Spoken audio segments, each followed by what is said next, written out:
They not just rich, they crazy rich. Crazy Rich Asians is directed by John M. Chu. It's from the national best-selling book by Kobe Kwan. It stars Constance Wu, Michelle Yao, Henry Golding, and Awkwafina. Rachel Chu is a very successful teacher from New York who's been in a relationship with Nick Young, her boyfriend. Nick charmingly invites Rachel to a family wedding all the way out in Singapore, only for Rachel to find out that there was one thing that Nick was mentioning about himself to her, and that he is a member of one of the richest families in Singapore. There, not only she has to prepare herself for this big, grandiose, expensive wedding, but she also has to introduce herself to the family and to Nick's mother, who is not very approving, and when it comes to Chinese culture, she comes from the old school. Director John M. Chu mostly comes from music videos. The other big thing that he's ever done in his filmography is G.I. Joe Retaliation. But with this movie, I feel like he found his niche. He found what he was looking for, and that's romantic comedies. I believe that this is the kind of movie that would make Nancy Meyers feel so proud. But at the same time, Chu and the rest of this beautifully Asian cast gives us an insight into Chinese culture, Chinese success, and just sheer Chinese beauty. Constance Wu has already been kind of a showstopper for years with the TV show Fresh Off the Boat, but she really shows that she is born to be in the big screen. She is dynamite. She definitely, for me, gives off an essence of a Julia Roberts type, and I really hope that this movie helps her land bigger roles on the big screen because she is meant to be on them. Charming, funny, great comedic timing, and beautiful to say the least. Henry Golding as Nick Young doesn't have a lot to do, but he definitely has a lot of charisma and a lot of charm.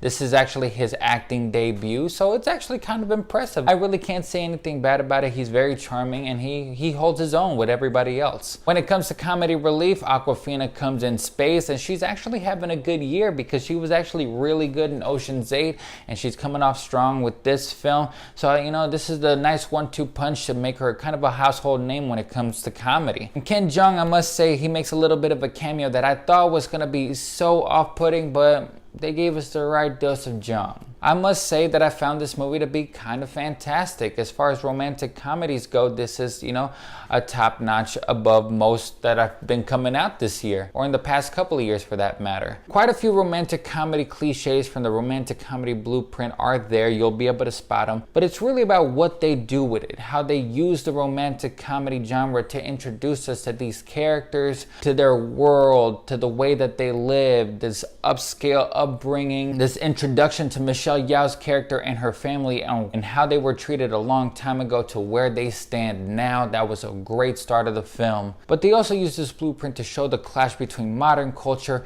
and old school culture when it comes to the Chinese, especially when you see Rachel trying to impress Nick's mom with everything that she's achieved, while Nick's mom really just sees that as a lack of sacrifice for her family. And Michelle Yao in this movie is Ice Queen. Ice Queen. I mean, she can go toe to toe with Meryl Streep in Devil Wears Prada with this one. But you see where she's coming from. You see what she had to deal with. You see the type of family that didn't agree with her, everything that she had to overcome, everything that she had to sacrifice for her family. And that's what she respects and loves of her old school Chinese culture, and what she just feels like is missing from Rachel. Yes, Rachel is successful, but what's going to happen when she has to give it all up for her family? Would she be willing to do that? It's just loving Nick enough. In between the clash of these two, you see the whole family just watching, keeping their eyes open. Some are in support of Rachel, some just see Rachel as an outsider. While Nick is trying to grapple whether someone that's not from this upscale culture, that doesn't really understand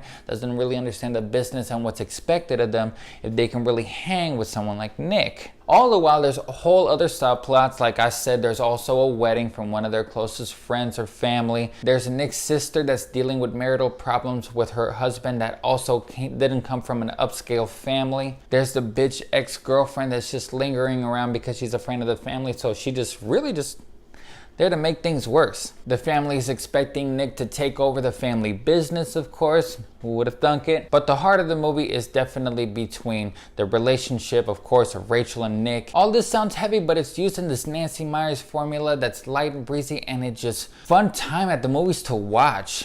You really get to know these characters, you really like them, you get along with them, you kind of want to spend more time with them.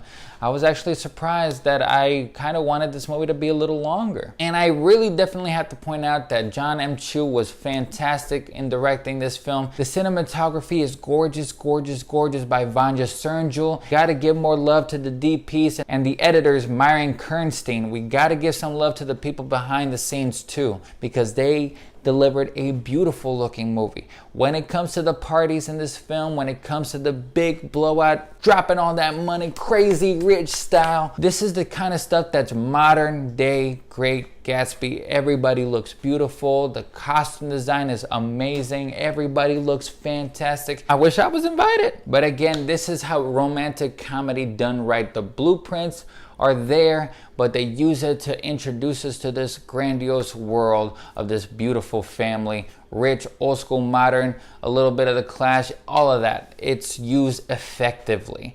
I'm gonna have to say that Crazy Rich Asians is the romantic comedy of the summer, maybe the year. I'm gonna give it 4.5 stars.